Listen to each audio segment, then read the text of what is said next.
Turtle. Shit! That's Adam Smasher! Johnny, run! And today is a grim day. A terrorist organization attacked Arasaka Tower and blew it up with a nuclear bomb. As confirmed by live footage from Night City today. What a dark time. Millions are dead. This will be the beginning of a new era. The era of the red. Because, I mean, look at the fucking sky. But at such momentous occasion, I think it's time for us to look back at everything we had so far. And in that regard, let me get changed into something more appropriate. And let's take a look at everything in this short segment where we celebrate our past. Chooms, this will be big.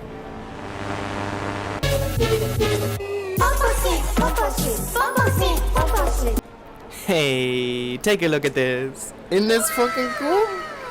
I got this especially for Cyberpunk. I mean, it looks amazing. You can't say it's not looking real cool. So yeah,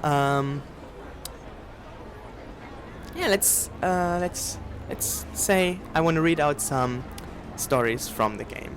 I posted a thread on r/cyberpunkred, and I also some of r/Night City stories I would like to read out and just celebrate this game. Cyberpunk Red specifically, released 2020. Yeah, so let's celebrate this game we've been playing for the last few years all. And also big shout out to Cyberpunk 2020 people, but I mean, you know.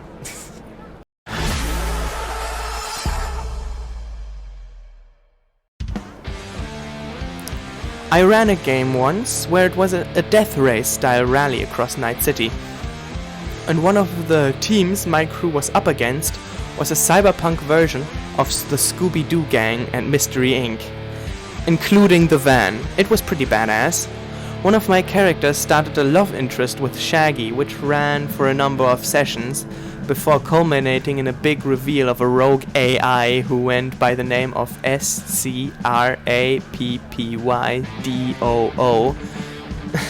Turns out, Mystery Inc. was all mind-controlled clones, and through the love of one of my PCs, Shaggy gained awareness enough to want to break free. My crew killed Scrappy-Doo, but not before he killed the PC that awakened Shaggy. Most rewarding character death of my entire life.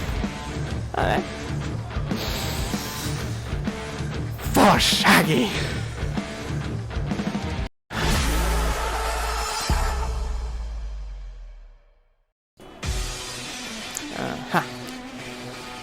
Laughing Crow, Dine, Navajo, MedTech. I described her as a punk doctor with a Wild West streak, as she is just as surgical with her pistol. She loves old westerns, a people person at heart, despises the Chrome Legion and will hunt them down if she hears they're nearby. Always down for a drink and a blunt.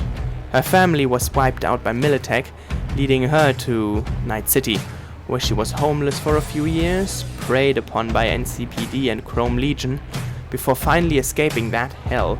Eventually, she would end up making friends with a gangoon named Silverfist from the Tiger Claws, working with them as an associate for a good while.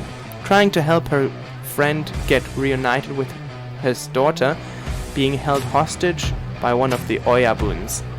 Over the course of our game, the crew ended up assisting Kyodai Jijo along with some of the lower ranks to associate current daimyo and placing Joji at the throne, so to speak. Laughing Crow was given the opportunity to join them, and she did.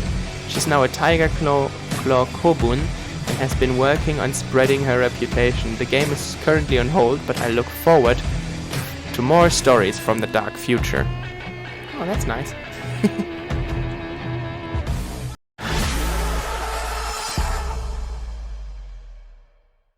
Okay, another character. Laurent Twitch Closier Attack, former Militech EOD in the 2020s, turned edge runner by the 40s. Twitch hates clowns with a passion, so he devised a trap to ensnare his nemesis, Honk McGonk, the leader of a small band of bozos, who had once kidnapped and forced Twitch to partake in a gauntlet of deadly carnival games. Twitch died after blowing up a warehouse along with half of an entire city block after a massive shootout with the bozos in said warehouse, all to cover his crew's escape. The body lottery numbers were 4, 27, 7, 15, 2, and 0. That sounds fun.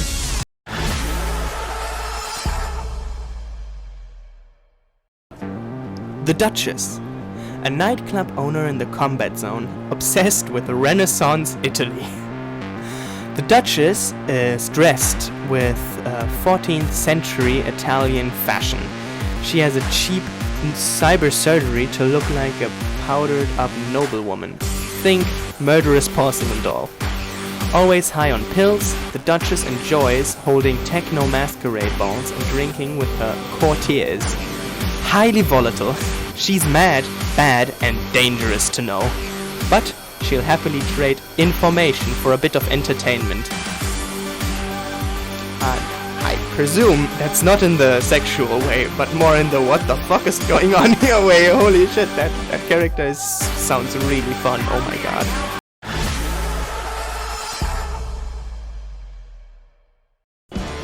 Well, last but not least, let me tell you something about my own PCs in the campaign I'm DMing right now. So, just imagine this. A ragtag crew of edge runners gather in a pub at the outskirts of the city, trying to just make life in Night City work. And they get approached by one of the the city's upcoming rocker boys, and he propositions them to save their girlfriend. They do get into a scuffle with the Tiger Claws, and then become friends. Various sessions working for him later, they find out that indeed they are not human at all, but a weird Arasaka cloning experiment. They find out they themselves are just clones of their previous selves. So that they were all killed and their minds were uploaded onto some AI who now thinks that they are the people that were killed, then released back into Night City and to see and monitor their behavior. Well, now that they've gone rogue and noticed that their trial run ends, they have about 3 months of time left to gather up their strength and assault Arasaka Tower once again to gather together a program, Soul Killer, that they can then use to reconstruct themselves outside of their before-seen confines. Well, and this raid is also happening today. They've decided, well, you know what, it is August. Let's do this momentous raid on the silver jubilee, so to say, of another famous raid on Arasaka Tower. They all have a number in their name. That's why it's very easy to call them out. So 1, 2, 3, and 4.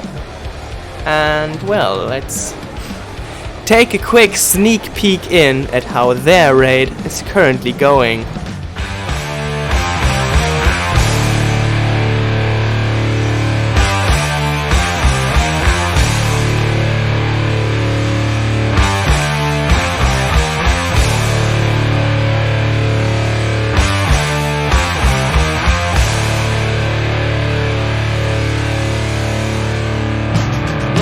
Another day to pointless drudgery, sword chipping away all my autonomy, a rodent in the race, unsung and underpaid. My colleagues sing to me.